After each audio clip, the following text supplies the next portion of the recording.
Hey, bubbling, coming in, crushing this art. We're back with the first sign of winter, the winter solstice. This is Capricorn. So straight up, big dreamer, cardinal sign. They're trying to initiate or bring something into being, right? So, yeah, so this would be someone that is practical, right? They're trying to initiate, it's the Mars exalted. They're trying to bring things into being that they're passionate about in the moment, but they really are like, what's going to make this work?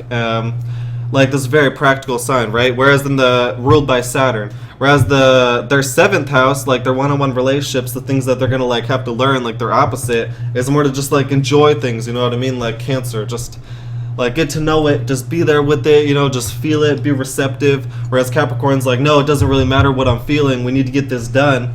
This is what I care about. These are my dreams. Cancer's like, yeah, but like it's also good sometimes to, you know, just have some time to yourself. Just be cozy, you know. So that's the first versus the seventh.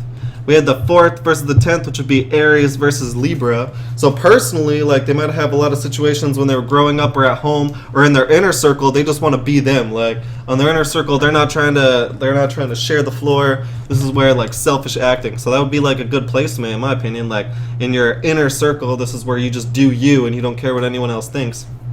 And then the 10th house, when they're actually like presenting themselves publicly, this is where they're going to come at it from more of like a, what are people going to view? This is Libra. So it'd be more so like they're trying to be harmonious, and they're also the Saturn exaltation. They're trying to like make it make sense. So this is where like they're going to present themselves in like in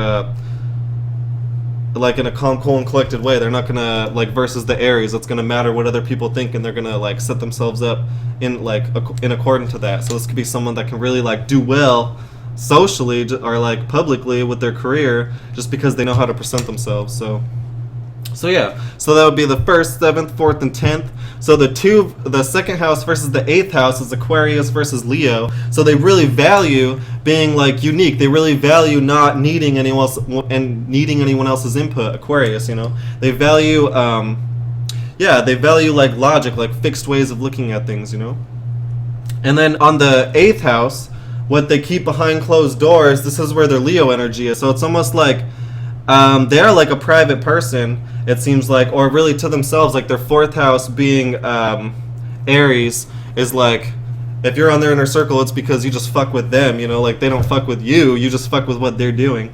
So the second versus the eighth is almost like when they actually do like value others people's opinions, or when the Leo energy actually like matters. This is in the eighth house, like behind closed doors, things that you wouldn't like actually see them be a part of, or like mystical things, occult things that you couldn't see, like inheritance, things like that. So yeah, so that'd be the second versus the eighth. Like they value not needing anyone else's opinion, and if they do like are like a part of a group, this is more something that would be behind closed doors.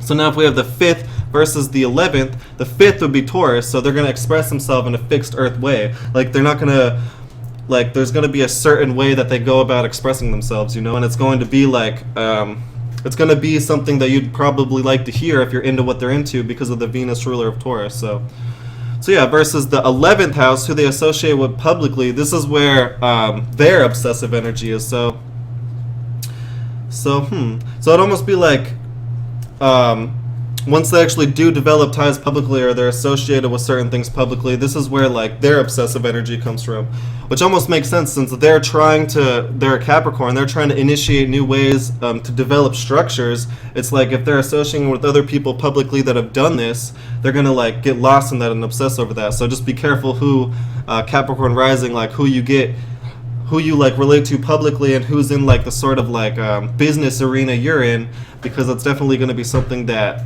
is going to be deep with Scorpio there. So that's the 5th versus the 11th. So now if we go to the 3rd versus the 9th, this would be Pisces versus Virgo.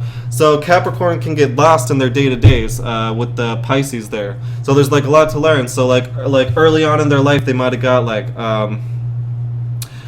swept up into writing, or like into taking walks with their friends or something like that, but like to the point where they were so receptive on what they were going to do, and they never really they always kind of like relied on what was going on for what they do day to day, and put all their emotional weight into it, to where like maybe they had to learn how to like, because the Pisces there, safeguard the things that they do day to day, so it actually makes sense. Like maybe they got lost emotionally in things that don't make sense, at first, and that's something that went against who they are, being like a Capricorn, like a structured person. So eventually, like, they only allow themselves to get lost in things that make sense. Because with the Pisces here in the third house, the things you do day to day, like writing, or like if you're doing stuff at home, like filming videos for your like career or something like this, the things that you do day to day, you'll really get lost in emotionally. So so just make sure that it's set up in a way that you get lost into positive things, right?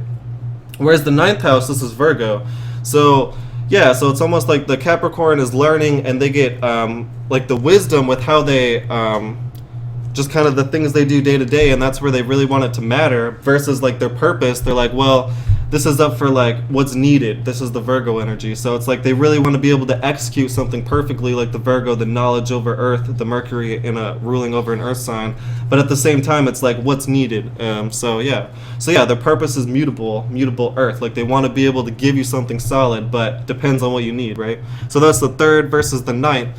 Now now the 6th versus the 12th. The 6th would be Gemini. So this would be someone that doesn't really feel either way about work. Like if they gotta like develop or start to stick to a new grind, they're like, yeah, like, you know, I don't really care. Like I could feel this way about it, I could feel that way about it, but it's like airy, which makes sense having Gemini there since they are a Capricorn rising, right? It's like if they like run into a new boundary, it's like, yeah, like we kind of expected that to happen. Like we're Saturn ruled, you know, like, so now, well, like what can we do about it? We can do this, we can do that, and that's kind of how they'd approach things like that. Or if they need to develop, like they need to get in a new grind, like in addition to what they're doing in order to like prop up their business more or something like that, they're just gonna be like, well, should I do it this way? Can I do it that way? It's not gonna be like obsessive or like fixed. They're gonna be sort of like calm, cool, and collected about it, and potentially like have like split ideas. So like make sure you actually like initiate something instead of just be receptive to what's going on. But